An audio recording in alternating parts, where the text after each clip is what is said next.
ವಿಜಯಪುರ ಜಿಲ್ಲೆಯ ಸಿಂದಗಿ ತಾಲೂಕಿನ ಬನ್ನಿಹಟ್ಟಿ ಗ್ರಾಮದಲ್ಲಿ ಸುಮಾರು 6 ತಿಂಗಳ ಹಿಂದೆ ಒಬ್ಬ ವ್ಯಕ್ತಿಯ ಶವ ಪತ್ತೆಯಾಗಿತ್ತು. ಆರಂಭದಲ್ಲಿ ಇದು ಸಹಜ ಸಾವು ಅಂದುಕೊಂಡಿದ್ರು. ಆದರೆ ಪೊಲೀಸರು ಅಸಹಜ ಸಾವು ಪ್ರಕರಣ ದಾಖಲಿಸಿಕೊಂಡು ಮೃತದೇಹದ ಮರಣೋತ್ತರ ಪರೀಕ್ಷೆ ಮಾಡಿಸಿದ್ರು. ಈ ವೇಳೆ ಇದೊಂದು ಕೊಲೆ ಅನ್ನೋದು ಗೊತ್ತಾಗಿತ್ತು. ಆದರೆ ಕೊಲೆಗಾರರು ಯಾರು ಅಂತ ಗೊತ್ತಾಗಿರಲಿಲ್ಲ. ಕೊನೆಗೆ 6 ತಿಂಗಳ ಬಳಿಕ ಕೊಲೆಗಾರರು ಸಿಕ್ಕಿಬಿದ್ದಿದ್ದಾರೆ. ಅದರ ಡೀಟೇಲ್ಸ್ ಇಲ್ಲಿದೆ ನೋಡಿ. ಫೋಟೋ ಹಿಡಿದುಕೊಂಡು ನ್ಯಾಯಕ್ಕಾಗಿ ಪೊಲೀಸ್ ವರಿಷ್ಠಾಧಿಕಾರಿ ಕಚೇರಿಗೆ ಅಲಿಯುತ್ತಿರೋ ಕುಟುಂಬಸ್ಥರು, ಕೊಲೆಗಾರರನ್ನ ಪತ್ತೆ ಹಚ್ಚಲು ಆಗ್ರಹಿಸಿ ಹೋರಾಟ ನಡೆಸುತ್ತಿರೋ ದಲಿತ ಸಂಘಟನೆಗಳ ಕಾರ್ಯಕರ್ತರು. ಈ ದೃಶ್ಯಗಳು ಕಂಡುಬಂದಿದ್ದು ವಿಜಯಪುರ ಜಿಲ್ಲೆಯ ಸಿಂದಗಿ ತಾಲೂಕಿನಲ್ಲಿ. ಇದಕ್ಕೆಲ್ಲ ಕಾರಣ ಅದೊಬ್ಬ ವ್ಯಕ್ತಿಯ ಕೊಲೆ. ಬೆಳ್ಳಂಬೆಳಗ್ಗೆ ಎದ್ದು ಕೆಲಸಕ್ಕೆ ಹೋಗಿದ್ದ ಮಹದೇವಪ್ಪ ರಾತ್ರಿಯಾದರೂ ಕುಟುಂಬಸ್ಥರಿಗೆ ಸಿಕ್ಕಿರಲಿಲ್ಲ ಸುಳಿವು. ಈ ಫೋಟೋದಲ್ಲಿರೋ ವ್ಯಕ್ತಿಯ ಹೆಸರು ಮಹದೇವಪ್ಪ ಪೂಜಾರಿ ಅಲಿಯಾಸ್ ಮಹದೇವಪ್ಪ ಹರಿಜನ್ ಅಂತ. ವಿಜಯಪುರ ಜಿಲ್ಲೆ ಸಿಂದಗಿ ತಾಲೂಕಿನ ಬನ್ನಿಹಟ್ಟಿ ಗ್ರಾಮದ ನಿವಾಸಿ. ಈತ ಮೇ 31, 2025ರಂದು ಬೆಳಗ್ಗೆ ಎದ್ದವನೇ ಎಂದಿನಂತೆ ತಾನು ಕೆಲಸ ಮಾಡ್ತಿದ್ದ ಸಿದ್ದನಗೌಡ ಮಲ್ಲಮ್ಮ ಗೌಡ್ತಿಯರ ಜಮೀನಿಗೆ ಕೆಲಸಕ್ಕೆ ಹೋಗಿದ್ದ. ಬೆಳಗ್ಗೆ 6 ಗಂಟೆಗೆ ಮನೆ ಬಿಟ್ಟು ಹೋದವ ನೇರವಾಗಿ ಕೆಲಸ ಮಾಡಬೇಕಿದ್ದ ಜಮೀನಿಗೆ ಹೋಗಿದ್ದ. ಆದ್ರೆ ರಾತ್ರಿಯಾದ್ರೂ ಆತ ಮನೆಗೆ ಮರಳಿ ಬಂದಿರಲಿಲ್ಲ. ಮಹದೇವಪ್ಪ ಮನೆಗೆ ಬಾರದೇ ಇದ್ದಾಗ ಆತಂಕಗೊಂಡ ಕುಟುಂಬಸ್ಥರು ಸಿದ್ದನಗೌಡನ ಮನೆ ಬಳಿ ಹೋಗಿ ವಿಚಾರಿಸಿದ್ರು. ಆದ್ರೆ ಅವರು ತಮಗೆ ಏನೂ ಗೊತ್ತಿಲ್ಲ, ಆತ ಬೇರೆಡೆಗೆ ಕೆಲಸಕ್ಕೆ ಹೋಗಿರಬಹುದು ಅನ್ನೋ ಉತ್ತರ ಕೊಟ್ಟಿದ್ರು ಅಂತ ಮಹದೇವಪ್ಪನ ತಮ್ಮ ಸಂಗಪ್ಪ ಪೂಜಾರಿ ಮಾಹಿತಿ ನೀಡಿದ್ದಾರೆ. ಮೇ 31ಕ್ಕೆ ನಮ್ಮ ಮನೆ ಬಿಟ್ಟನ್ರಿ. ಮನೆ ಬಿಟ್ಟಾಗ ಮೇ 31ಕ್ಕೆ ಸಂಜೆ ಕಡೆ 8 ಗಂಟೆಗೆ ಮನೆಗೆ ಹೋದೇವ್ರಿ ಗೌಡ್ತಾರ ಮನೆಗೆ. ಗೌಡ್ತಾರ ನಮ್ಮ ಅಣ್ಣ ಬಂದಿಲ್ಲ ರೀ ಗೌಡ್ತಾರ ಅಂತಂದೇವ್ರಿ. ಅವ ಹೋದೆ ಗೌಡ್ತಾರ ಹೊಲಕ್ಕೆ ಕೆಲ್ಸಕ್ಕೆ ಶೇಂಗಾ ಕಿತ್ಲಕ್ಕ ಅಂತೇಳಿ ಹೋಗ್ಯಾನ್ರಿ. ಬುತ್ತಿ ಕಟ್ಕೊಂಡು ತೊಗೊಂಬರವ ಅಂತೇಳಿ ಹುಡುಗಿಗೆ ಹೇಳ್ಯಾನ್ರಿ. ಅದೇ ದಾರಿಲಿ ಕೆಲ್ಸಕ್ಕೆ ಹೋಗ್ತೇಳಿ ಹುಡುಗಿ. ಬುತ್ತಿ ತೊಗೊಂಡು ಹೋದಾಗ ಗೌಡ್ತಾರ ನಮ್ಮ ಅಪ್ಪಗೆ ಬುತ್ತಿ ಕೊಡ್ರಿ ಅಂತಂದ. ಗೌಡ್ತಾರ ನಿಮ್ಮ ಅಪ್ಪ ಚಪ್ಪಲ್ ಅದಾವ, ನಿಮ್ಮ ಅಪ್ಪಿಲ್ಲ ಎಲ್ಲೋ ಒಳಗೆ ಹೋಗ್ಯಾನ, ಬುತ್ತಿ ಬಂದ್ಗಳೇ ಕೊಡ್ತೀನಿ ಒಳಗೆ ದಗದಕ್ಕೆ ಹೋಗ್ಯಾನ ಅಂತ ಹೇಳಿದ್ರು ಗೌಡ್ತಾರ. ನಾವು ಚಂಜಿ ಮಾಡಿ ಮತ್ತೆ ಹೊಳೆ ಹುಡುಗಿ 4 ಗಂಟೆಗೆ ಹೊಳೆ ಬರಾಗ್ರಿ. ಹುಡುಗಿ ಏನು ಹೇಳ್ತೀರಿ, ಅಪ್ಪನೇ ಇಲ್ಲ ಬುತ್ತಿ ಗೌಡ್ತಿ ಹೊಳೆ ಕೊಟ್ಟಾಳ, ಚಪ್ಪನೂ ಇಲ್ಲತ್ತ ಅಪ್ಪನೂ ಇಲ್ಲತ್ತ ಹೇಳಿದ್ರಿ. ಹೇಳಿದಾಗ ನಾವು ಸಂಜೆ ಮಾಡಿ 8 ಗಂಟೆಗೆ ಗೌಡ್ತಾರ ಮನೆಗೆ ಹೋದೇವ್ರಿ. ಹೋಗಿ ಗೌಡ್ತಾರಿಗೆ ಕೇಳಿದೆವು. ಗೌಡ್ತಾರ ಮತ್ತು ನಮ್ಮ ಅಣ್ಣ ಬಂದಿಲ್ಲಲ್ರಿ ಅಂತ ಕೇಳಿದೆವ್ರಿ. ನಿಮ್ಮ ಅಣ್ಣ ಲಚ್ಚಾಣಕ್ಕೆ ಹೋಗಿರ್ಬೋದು, ಇಲ್ಲ ನಂದಗಿರಿಗೆ ಹೋಗಿರ್ಬೋದು ಅಂತ ಗೌಡ್ತಾರ ಹೇಳಿದ್ರಿ. 3 ದಿನಗಳ ಬಳಿಕ ಸಿಕ್ಕಿತ್ತು ಮಹದೇವಪ್ಪನ ಶವ. 9 ದಿನಗಳ ಬಳಿಕ ಪೊಲೀಸರಿಗೆ ಕುಟುಂಬಸ್ಥರ ದೂರು. ಮಹದೇವಪ್ಪನ ಕುರಿತು ವಿಚಾರಿಸಿದಾಗ ಯಾವುದೇ ಸುಳಿವು ಸಿಕ್ಕಿರಲಿಲ್ಲ. ಆದರೂ ಕುಟುಂಬಸ್ಥರು ಆತನಿಗಾಗಿ ಹುಡುಕಾಟ ಮಾತ್ರ ನಿಲ್ಲಿಸಿರಲಿಲ್ಲ. ಹೀಗೆ ನಿರಂತರವಾಗಿ ಹುಡುಕಾಟ ನಡೆಸುತ್ತಿರುವಾಗ 3 ದಿನಗಳ ಬಳಿಕ ಮಹದೇವಪ್ಪನ ಮೃತದೇಹ ಪತ್ತೆಯಾಗಿತ್ತು. ಮಹದೇವಪ್ಪ ಶವವಾಗಿ ಪತ್ತೆಯಾದಾಗ ಆರಂಭದಲ್ಲಿ ಇದೊಂದು ಸಹಜ ಸಾವು ಅಂತ ಎಲ್ಲರೂ ಕೂಡ ಭಾವಿಸಿದ್ರು. ಆದರೆ ಪೊಲೀಸರು ಅಸಹಜ ಸಾವು ಪ್ರಕರಣ ದಾಖಲಿಸಿ ಮೃತದೇಹದ ಮರಣೋತ್ತರ ಪರೀಕ್ಷೆ ಮಾಡಿಸಿದ್ರು. ಆಗ ಇದೊಂದು ಕೊಲೆ ಅಂತ ಗೊತ್ತಾಗಿತ್ತು. ಜೊತೆಗೆ ಕುಟುಂಬಸ್ಥರು 9 ದಿನಗಳ ಬಳಿಕ ಇದೊಂದು ಕೊಲೆ ಕೇಸ್ ಅಂತ ಸಂದೇಹದಿಂದ ಪೊಲೀಸರಿಗೆ ದೂರು ನೀಡಿದ್ರು. ಸಂಶಯಾಸ್ಪದ ಅಂತೇಳಿ ಮಾಡಿದೆ. ಸಂಶಯಾಸ್ಪದ ಅಂತೇಳಿ ಅದು 12ನೇ ತಾರೀಕಿಗೆ ಕಂಪ್ಲೇಂಟ್ ಮಾಡಿದೆವು, ಜೂನ್ 12ಕ್ಕೆ. ಅದು ಅವರೇ ಮಾಡಿರೋ ಅನ್ನೋದು ಗೊತ್ತಿರಲಿಲ್ಲ, ಯಾರೋ ಅಂತಂದ್ರೆ ನಮಗೆ ಗೊತ್ತಿರಲಿಲ್ಲ ರೀ. ಇಲ್ಲದಕ್ಕೆ ಕಾರಣಕ್ಕಾಗಿ ನಾವು ಸಂಶಯಾಸ್ಪದ ಅಂತೇಳಿ ಸಿಂದಗಿ ಪೊಲೀಸ್ ಠಾಣೆಯೊಳಗೆ ಕಂಪ್ಲೇಂಟ್ ಕೊಟ್ಟೆವು.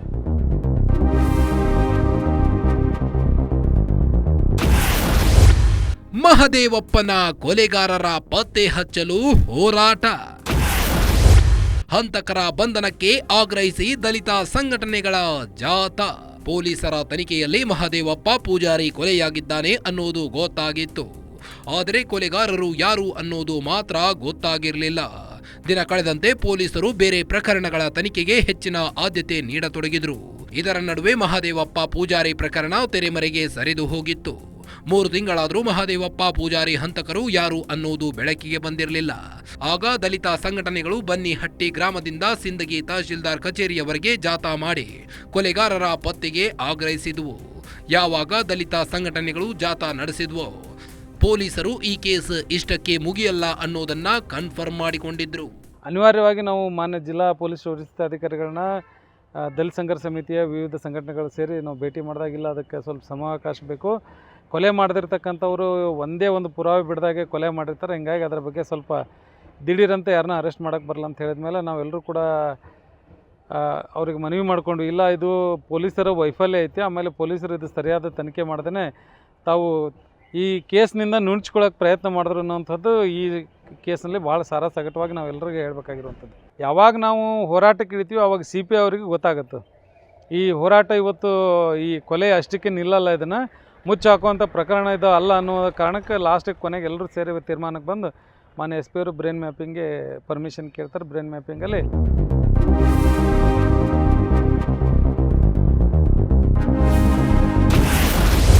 ದಲಿತ ಸಂಘಟನೆಗಳ ಹೋರಾಟದ ಬಳಿಕ ಕಾಕಿ ಅಲರ್ಟ್. ಬ್ರೈನ್ ಮ್ಯಾಪಿಂಗ್ನಲ್ಲಿ ಹೊರಬಂದಿತ್ತು ಸ್ಫೋಟಕ ಸತ್ಯ. ಯಾವಾಗ ದಲಿತ ಸಂಘಟನೆಗಳು ಹೋರಾಟ ಮಾಡಿದ್ವೋ ಪೊಲೀಸರು ಅಲರ್ಟ್ ಆಗಿದ್ರು. ಮಹದೇವಪ್ಪನ ಕೊಲೆ ಕೇಸ್ನ ಆರೋಪಿಗಳನ್ನ ಬಂಧಿಸಲು ಬ್ರೈನ್ ಮ್ಯಾಪಿಂಗ್ ಮತ್ತು ಪಾಲಿಗ್ರಾಫ್ ಟೆಸ್ಟ್ ಮಾಡಲು ನಿರ್ಧರಿಸಿದ್ರು.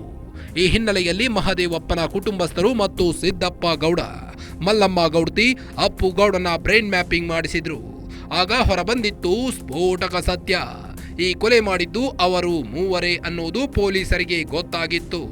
ಜೊತೆಗೆ ಅಕ್ರಮ ಸಂಬಂಧದ ಕತೆ ಕೂಡ ಬಿಚ್ಚಿಕೊಂಡಿತ್ತು.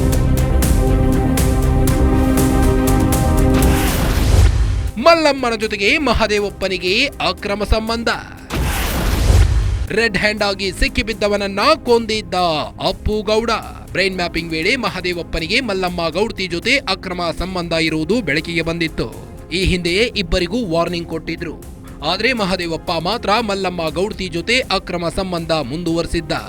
ಆಕೆಯ ಮಗ ಅಪ್ಪು ಗೌಡ ಗಂಗರೆಡ್ಡಿ ಸರ್ವೇಯರ್ ಆಗಿದ್ದ. ಅವನಿಗೆ ಮತ್ತೆ ಡೌಟ್ ಬಂದು ಕೆಲಸ ಬಿಟ್ಟು ಬಂದಿದ್ದ. ಆಗ ಇಬ್ಬರು ರೆಡ್ ಹ್ಯಾಂಡ್ ಆಗಿ ಸಿಕ್ಕಿ ಬಿದ್ದಿದ್ರು. ತಕ್ಷಣ ರೊಚ್ಚಿಗೆದ್ದ ಅಪ್ಪು ಗೌಡ ಗಂಗರೆಡ್ಡಿ ಹತ್ತಿರದಲ್ಲೇ ಇದ್ದಂತ ದೊಣ್ಣೆ ತೆಗೆದುಕೊಂಡು ಬಲವಾಗಿ ಹೊಡೆದಿದ್ದ. ಅವನ ಹೊಡೆತ ತಾಳಲಾರದೆ ಮಹದೇವಪ್ಪ ಉಸಿರು ಚೆಲ್ಲಿದ್ದ. ಬಳಿಕ ತನ್ನ ತಂದೆಯನ್ನ ಕರೆಸಿಕೊಂಡು ಮೂವರು ಸೇರಿ ಶವವನ್ನ ಬೇರೆಡೆ ಬಿಸಾಕಿ ತಮಗೇನು ಗೊತ್ತಿಲ್ಲದಂತೆ ನಟಿಸಿದ್ರು. ಜೊತೆಗೆ ಅಪ್ಪು ಗೌಡ ತಂದೆ ತಾಯಿ ಧೈರ್ಯ ತುಂಬಿಸಿ ಏನೂ ಆಗಿಲ್ಲ ಅಂತ ಇರಿ ಅಂತ ಹೇಳಿಕೊಟ್ಟಿದ್ದ. ಬ್ರೈನ್ ಮ್ಯಾಪಿಂಗಲ್ಲಿ 3 ಜನ ಕೂಡಿ ಕೊಲೆ ಮಾಡಿರುವಂಥದ್ದು ಪೂರ್ಣ ಪ್ರಮಾಣದಾಗ ಬ್ರೈನ್ ಮ್ಯಾಪಿಂಗಲ್ಲಿ ರಿಪೋರ್ಟ್ ಬಂದಿರುವಂಥದ್ದು. ಅಪ್ಪ ಸಾಹೇಬ್ಗೌಡ ಅನ್ನೋಂಥ ಒಂದು ತಾಯಿ ಜೊತೆ ಇವರು ಮಹದೇವಪ್ಪ ಅನ್ನೋನ ಜೊತೆ ಅಕ್ರಮ ಸಂಬಂಧ ಇತ್ತು ಅಂಥೇಳಿ ಅವರೇ ಬ್ರೈನ್ ಮ್ಯಾಪಿಂಗು ಮತ್ತು ಪಾಲಿಗ್ರಫಿನಲ್ಲಿ ರಿಪೋರ್ಟ್ ಬಂದಿರುವಂಥದ್ದು. ಮೊದಲನೇ ಬಾರಿ ತಾಯಿ ಮತ್ತು ಮಹದೇವಪ್ಪ ಇಬ್ಬರು ಸಿಗ್ತಾರೆ. ಅವರಿಬ್ಬರಿಗೂ ಕೂಡ ಬುದ್ಧಿವಾದ ಹೇಳಿ ಬೈಯುವಂಥ ಕೆಲಸ ಮಾಡ್ತಾನೆ. 2ನೇ ಬಾರಿ ಸಿಕ್ಕಾಗ ಸೆಡ್ನಲ್ಲಿ ಇಬ್ಬರು ಅವರು ಅಕ್ರಮ ಸಂಬಂಧ ಹೊಂದಿರೋ ಸಂದರ್ಭದಲ್ಲಿ ಸಿಗ್ತಾರೆ. ಸಿಕ್ಕಾಗ ಇವನು ವಾಪಸ್ ಅಲ್ಲಿ ತೋಟಕ್ಕೆ ಬರ್ತಾನೆ. ಅವ್ನು ಸರ್ವೇರಾಗಿ ಕೆಲಸ ಮಾಡ್ತಿರ್ತಾನೆ ಸಿಂದಗಿ ತಾಲೂಕು ಆಫೀಸಲ್ಲಿ. ಆವಾಗ ತೋಟಕ್ಕೆ ಬಂದು ಇವರಿಬ್ಬರನ್ನ ರೆಡ್ ಹ್ಯಾಂಡಾಗಿ ಹಿಡಿದು ಕಟ್ಟಿಗೆಯಿಂದ ಬಲವಾಗಿ ತಲೆಗೆ ಹೊಡಿತಾನೆ ಮಹದೇವಪ್ಪಗೆ. ಹೊಡೆದ್ಮೇಲೆ ಮಹದೇವಪ್ಪ ಅಲ್ಲೇ ಮೂರ್ಛೆ ಹೋಗ್ತಾನೆ. ಕೊನೆಗೆ ಅವ್ನು ಸಾವು ಕೂಡ ಆಗ್ತದೆ ವಯಸ್ಸಾಗಿದ್ದರಿಂದ. ಅದಾದಮೇಲೆ ಅವ್ರ ತಂದೆನೂ ಕರಿತಾನೆ, ಇಲ್ಲ ಹಿಂಗಾಗೈತಿ, ನಾನು ಅವರಿಬ್ಬರು ಸಿಕ್ಕಿದ್ರು ಹೊಡೆದಿನಿ ಅನ್ನೋ ಕಾರಣಕ್ಕೆ ಆಯಿತು ಬಾಡಿನ ತೊಗೊಂಡೋಗಿ ಬೇರೆ ಕಡೆ ಹಾಕಬೇಕಂತ ಹೇಳಿ ಈ ದೇವರಿಬ್ಬರಿಗೆ ಪೊಲೀಸ್ ಠಾಣೆ ವ್ಯಾಪ್ತಿಯೊಳಗೆ ಮರ್ಡರ್ ಆಗ್ತೈತಿ. ಒಯ್ದು ಸಿಂದಗಿ ಠಾಣಾ ವ್ಯಾಪ್ತಿ ಒಳಗೆ ಜಾಗದೊಳಗೆ ಅದನ್ನು 3 ದಿನಗಳವರೆಗೆ ಬಾಡಿನ ಅಲ್ಲಿ ಹೋಗಿ ಬಿಡ್ತಾರೆ. ಅವರು ಕಾಲುಗಳನ್ನ ಮುರಿದಿರ್ತಾರೆ ಕೈಯಿಂದ ಕಲ್ಲಿಂದ ಹೊಡೆದು. ಕುಟುಂಬದವರೆಲ್ಲ ಹೋಗಿ ಅವನು ಅಲ್ಲಿ ಕೆಲಸ ಮಾಡ್ತಿದ್ದರಿಂದ ಸತ್ತವನ ಕುಟುಂಬದವ್ರೆಲ್ಲರೂ ಹೋಗಿ ಕೇಳ್ತಾರೆ, ನಮ್ಮಪ್ಪ ಎಲ್ಲಿ ಅಂತೇಳಿ. ನಿಮ್ಮಪ್ಪ ಬಂದಾನ, ಅಲ್ಲಿ ಕೆಲ್ಸಕ್ಕೆ ಹೋಗ್ಯಾನ, ಇಲ್ಲಿ ಕೆಲ್ಸಕ್ಕೆ ಹೋಗ್ಯಾನ ಅಂತ ಕಳೆದ 3 ದಿನಗಳವರೆಗೆ ಓಡಾಡಿಸ್ತಾರೆ. ಕೊನೆಗೆ 3 ದಿನ ಆದಮೇಲೆ ಬೇರೆ ಅಲ್ಲಿ ಆಸ್ಪಾಸ್ನ ಅಂತವ್ರು, ಇಲ್ಲ ಇವು ಒಂದು ಬಾಡಿ ಇಲ್ಲಿ ಸಿಕ್ಕೈತಿ, ಇಲ್ಲಿ ಶವ ಇಲ್ಲಿ ಬಿದ್ದೈತೆ ಅನ್ನೋ ಕಾರಣಕ್ಕೆ ಹಿಂದಾಗಡೆ ಅದನ್ನು FIR ಮಾಡ್ಬೇಕಂಥೇಳಿ ಆ ಟೈಮಲ್ಲಿ ಕುಟುಂಬದವ್ರಿಗೂ ಕೂಡ ಗೊತ್ತಿರಲಿಲ್ಲ ಇಂಥವ್ರಿಂದ ಅವ್ನಿಗೆ ಕೊಲೆ ಆಗಿದೆ ಅನ್ನುವಂಥದ್ದನ್ನು. ಇಷ್ಟು ಪ್ಲ್ಯಾನ್ ಮಾಡಿರ್ತಾರೆ. ಅಪ್ಪ ಸಾಹೇಬ್ಗೌಡ ಅನ್ನೋಂಥವನು UPSCನಲ್ಲಿ ಟ್ರೈನಿಂಗ್ ತೊಗೊಂಡಿರ್ತಾನವ ದೆಹಲಿ ಮತ್ತು ಬೆಂಗಳೂರಲ್ಲಿ ಇಂತಲ್ಲಿ. ಅವನಿಗೆ ಇಷ್ಟು ಪ್ರಮಾಣದಲ್ಲಿ ಅವನಿಗೆ ತಲೆಯಲ್ಲಿ ಇಟ್ಕೊಂಡು ಅವನು ಕ್ರೈಮ್ ಒಂದು OTT ಮತ್ತು ಬೇರೆ ಬೇರೆ ಯೂಟ್ಯೂಬಲ್ಲಿ ಕ್ರೈಮ್ ಸೀನ್ಗಳು ನೋಡ್ತಾನೆ. ಕ್ರೈಮ್ ಸೀನಲ್ಲಿ ಯಾವ ಥರ ಅದನ್ನು ಸಾಕ್ಷ್ಯಾಧಾರಗಳನ್ನ ನಾಶ ಮಾಡಬೇಕು, ಡಿಜಿಟಲ್ ಎವಿಡೆನ್ಸ್ ಸಿಗದಿರೋವಾಗಿ ಹೆಂಗೆ ಪ್ಲ್ಯಾನ್ ಮಾಡಬೇಕು ಅಂತೇಳಿ ಪೂರ್ಣ ಪ್ರಮಾಣದೊಳಗೆ ಪ್ಲ್ಯಾನ್ ಮಾಡಿ ಕೊಲೆ ಆದಮೇಲೆ ಅವ್ರ ತಂದೆ ತಾಯಿ ಗೈಡ್ ಮಾಡ್ತಾನೆ ಅವನು.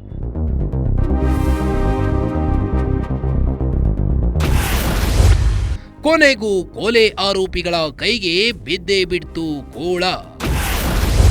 ಮೂವರಿಗೂ ನ್ಯಾಯಾಂಗ ಬಂಧನ ವಿಧಿಸಿದ ಕೋರ್ಟ್. ಬ್ರೈನ್ ಮ್ಯಾಪಿಂಗ್ನಲ್ಲಿ ಕೊಲೆ ವಿಚಾರ ಬೆಳಕಿಗೆ ಬಂದಿತ್ತು. ಮಹದೇವಪ್ಪನ ಕೊಲೆ ಮಾಡಿ ಏನೂ ಗೊತ್ತೇ ಇಲ್ಲದಂತೆ ನಟಿಸಿದ್ದ ಆರೋಪಿಗಳನ್ನ ಪೊಲೀಸರು ಬಂಧಿಸಿ ವಿಚಾರಣೆ ನಡೆಸಿದಾಗ ಕೊಲೆ ಮಾಡಿದ್ದು ತಾವೇ ಅಂತ ಒಪ್ಪಿಕೊಂಡಿದ್ರು. ಹೀಗಾಗಿ ಪೊಲೀಸರು ಮೂವರನ್ನ ಬಂಧಿಸಿ ನ್ಯಾಯಾಲಯದ ಎದುರು ಹಾಜರುಪಡಿಸಿದ್ರು. ಹೆಚ್ಚಿನ ವಿಚಾರಣೆ ಮಾಡುವ ಅವಶ್ಯಕತೆ ಇಲ್ಲದ ಕಾರಣಕ್ಕೆ ಮೂವರಿಗೂ ನ್ಯಾಯಾಲಯ ನ್ಯಾಯಾಂಗ ಬಂಧನ ವಿಧಿಸಿದೆ. ಇವರ ಮೇಲೆ ಯಾವುದೇ ರೀತಿಯಾದಂಥ ಸಂಶಯ ಬರಬಾರದು ಅನ್ನುವಂಥ ಒಂದು ದೃಷ್ಟಿಯಿಂದ ಈ ರೀತಿಯಾದಂಥ ಒಂದು ಪ್ರಯತ್ನವನ್ನು ಅವರು ಮಾಡಿರ್ತಾರೆ. ತದನಂತರ ಎಲ್ಲ ಆಯಾಮಗಳಲ್ಲಿ ತನಿಖೆಯನ್ನು ಕೈಗೊಂಡಾಗ ನಮಗೆ ಮೇಜರ್ ಆಗಿ ಸಸ್ಪಿಷಿಯಸ್ಸು ಇವರು 3 ಜನದ ಮೇಲೆ ಬಂದಾಗ ನಾವು ಸೈಂಟಿಫಿಕ್ ಆಗಿ ಪಾಲಿಗ್ರಫಿ ಮತ್ತು ಬ್ರೈನ್ ಮ್ಯಾಪಿಂಗ್ ಅಡಿಯನ್ನು ನಾವು ತನಿಖೆಯನ್ನು ಕೈಗೊಳ್ತೀವಿ. ಆ ಹಿನ್ನೆಲೆಯಲ್ಲಿ ಕೆಲವೊಂದಿಷ್ಟು ಅಂಶಗಳು ನಮಗೆ ಹೊರಬರುತ್ತೆ. ಅದು ತನಿಖೆಯಲ್ಲಿ ಸಿಗುವಂತಹ ಸಾಕ್ಷ್ಯಾಧಾರಗಳು ಮತ್ತು ಸಂದರ್ಭಗಳು, ಕಾಂಟೆಕ್ಸ್ಟು, ಸಿಚುವೇಶನ್ಸ್ಗಳಿಗೆ ಎಲ್ಲ ಮ್ಯಾಚ್ ಆಗ್ತಾ ಹೋಗುತ್ತೆ. ನಮ್ಗೆ ದೊರೆತಿರುವಂತಹ ಕಟ್ಟಿಗೆ ಪಿಳೆ ಆಗಿರ್ಬೋದು, ಮೃತನಾದಂಥ ವ್ಯಕ್ತಿಯ ಚಪ್ಪಲಿಗಳಾಗಿರ್ಬೋದು, ಇವರು ಮಾಡಿದಂಥ ಪ್ಲ್ಯಾನ್ ಆಗಿರ್ಬೋದು, ಪ್ರತಿಯೊಂದನ್ನು ಕೂಡ ಗೊತ್ತಾಗ್ತಾ ಹೋಗುತ್ತೆ. ಆ ಹಿನ್ನೆಲೆಯಲ್ಲಿ 3 ಜನ ಆರೋಪಿತರನ್ನು, ತಂದೆ, ತಾಯಿ ಮತ್ತು ಮಗನನ್ನು ಅರೆಸ್ಟ್ ಮಾಡಲಾಗಿದೆ. ಈ ಪ್ರಕರಣ ಈಗಾಗಲೇ ಅವರು ನ್ಯಾಯಾಂಗ ಬಂಧನದಲ್ಲಿದ್ದಾರೆ. ಇನ್ನೂ ತನಿಖೆ ಮುಂದುವರೆದಿದೆ. ಕೊನೆಗೂ ಪೊಲೀಸರು ಮಹದೇವಪ್ಪನ ಕೊಲೆ ಪ್ರಕರಣದ ರಹಸ್ಯ ಭೇದಿಸಲು ಸಫಲರಾಗಿದ್ದಾರೆ.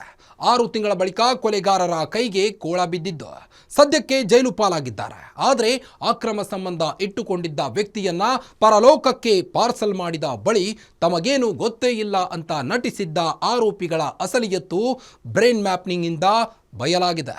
ಇದಾಗಿತ್ತು ಈ ಹೊತ್ತಿನ ವಿಶೇಷ. ನೋಡ್ತಾ ಇರಿ ಗ್ಯಾರಂಟಿ ನ್ಯೂಸ್, ಸುದ್ದಿ ಖಚಿತ, ನ್ಯಾಯ ನಿಶ್ಚಿತ.